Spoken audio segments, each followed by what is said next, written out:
शिव भक्तों के लिए हमें एक बार फिर लेकर आए हैं एक नई वीडियो। इस वीडियो की राय आप कमेंट में दें और चैनल को सब्सक्राइब करें। शिव जी की कहानी। रायपुर शहर में मदन एक होटल में खाना बनाने का काम करता था।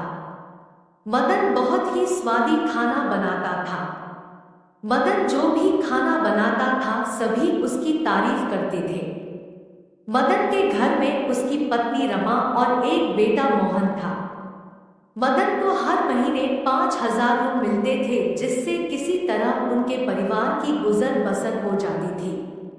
एक मदन अपने घर से काम पर जाने को निकला, तभी उसकी एक ट्रक से टक्कर हो जाती है। मदन सड़क पर गिर जाता है, उसके सिर से खून निकलने लगता है। कुछ लोग उसे अस्पताल पहुंचा देते हैं।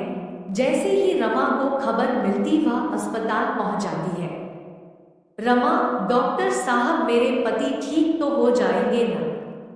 डॉक्टर, आपके पति की हालत ठीक नहीं है, हमें ऑपरेशन करना होगा, जिसे आपको 50,000 रुपए जमा कराने होंगे। रमा, लेकिन डॉक्टर साहब मेरे पास तो इतने पैसे नहीं हैं। डॉक्टर देखिए, मैं कुछ नहीं कर सकता, आपको जल्द ही पैसे जमा कराने होंगे, नहीं तो इनकी जान भी जा सकती है। रमा, डॉक्टर साहब मैं पैसों का इंतजाम करती हूँ। यह कहकर वह अस्पताल से बाहर निकलकर शिवजी के मंदिर में पहुंच जाती है। वहां जाकर वह रोने लगती है। हे भोलेनाथ, मेरे पति की रक्षा करो, मुझे कुछ समझ नहीं आ रहा, अब आप ही हैं जो मेरे पति की रक्षा कर सकते हैं। कुछ देर मंदिर में प्रार्थना करने के बाद रमा उसी होटल में पहुंच जाती है जहां मदन काम करता था। मालिक, अरे आज मदन काम पर नहीं आया, यहां कितना नुकसान हो रहा है उसके बिना।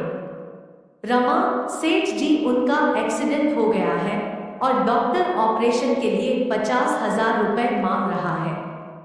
मालिक, ओहो, लेकिन मेरे पास भी इतने पैसे नहीं हैं, तुम एक काम करो, ये 10,000 रुपए रख लो, इससे ज्यादा मैं कुछ नहीं कर सकता। रमा, लेकिन 10,000 से क्या होगा सेठ जी?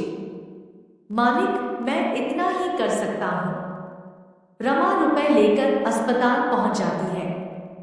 रमा, डॉक्टर साहब ये पैसे आप रख लीजिए, मैं कल तक बाकी पैसों को इंतजाम कर दूंगी। अगले दिन सुबह रमा अस्पताल जाने के लिए निकली। रास्ते में मंदिर देखकर वह शिवजी चली जाती है। रमा, भगवान आज मुझे पैसे जमा करने हैं, समझ नहीं आ रहा मैं क्या करूं, मैं तो यहाँ किसी को जानती भी नहीं हूँ। अब सब आपके ही हाथ में है, मेरे पति की रक्षा करो प्रभु।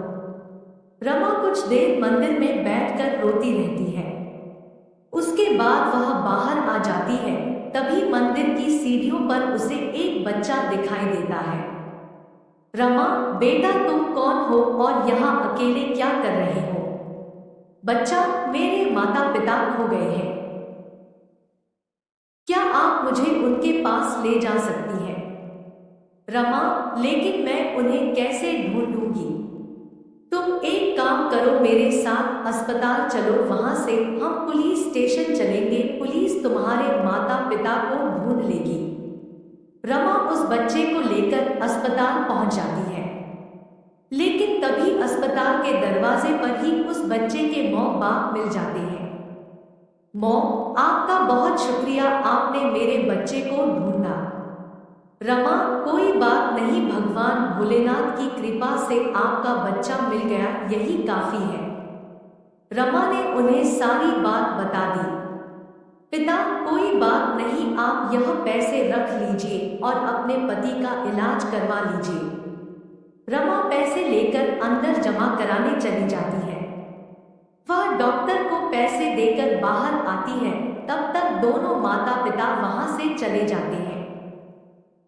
उसी दिन मदन का ऑपरेशन हो जाता है और वह कुछ ही दिनों में ठीक होकर घर आ जाता है।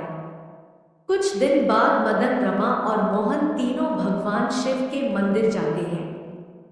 रमा, भगवान आपकी कृपा से मेरे पति ठीक हो गए, रमा जब मूर्ति की ओर देख रही थी तो भगवान शिव और मां पार्वती में उसे वही माता पिता दिखाई दिए जो अस्पताल में मिले थे।